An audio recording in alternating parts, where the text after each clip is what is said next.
लाल चवळीचे बारीक चवळी मिळते. मग ती गोवा साईडला वगैरे भरपूर मिळते, मालवण बॉर्डरला, आणि अप्रतिम चवीला असते. आता ती मार्केटमध्ये पण इझिली मिळते. रात्रभर भिजत घालून आहे ना थोडीशी बांधून ठेवायची की तिला लगेच भिजते पण आणि लगेच मोड पण येतात. शिजवून घ्यायची आणि ती लगेच 2 ते 3 मिनटात शिजतेही. गरम कडकडीत पाणी घातलं की.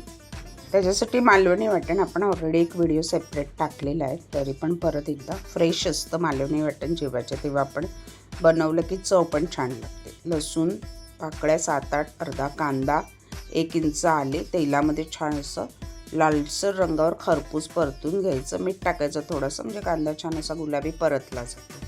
नंतर खोबऱ्याचे तुकडे टाकलेत, सुक्या खोबऱ्याचे तुकडे टाकले, अगदी 5-6 तुकडे टाकलेत, कारण खूप नाही बनवायचं आहे, थोडक्यात बनवायचं आहे. आणि जे पण सांबार आपण बनवतो ना मालवणी कडधान्याचं मोड आलेलं, त्याला खूप वाटण असं लागत नाही. त्याच्यात पाव टोमॅटो घातलं आहे, सुपी एक छान असं त्याला थिकनेस येण्यासाठी आणि टेस्टसाठी.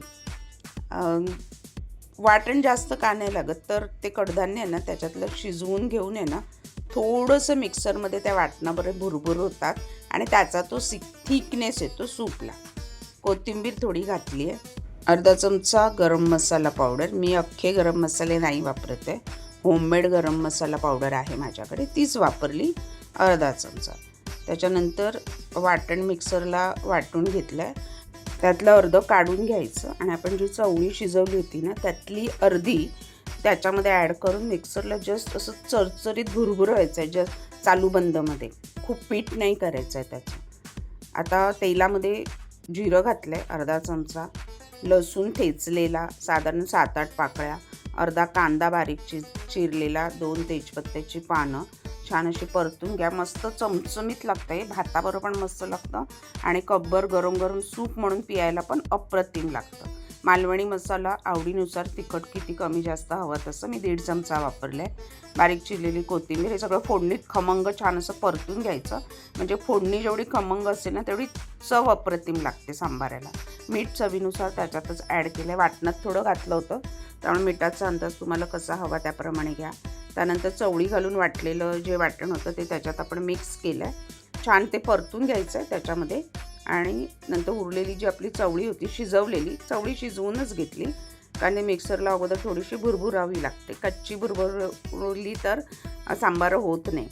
आता हे उरलेलं थोडं वाटण, पाणी मिक्सर धुवून सगळं ॲड करून चांगलं रटरटावून उकळवायचं. चवळी शिजलेली असली तरी वाटणात चवळीची चव उतरणं गरजेचं आहे.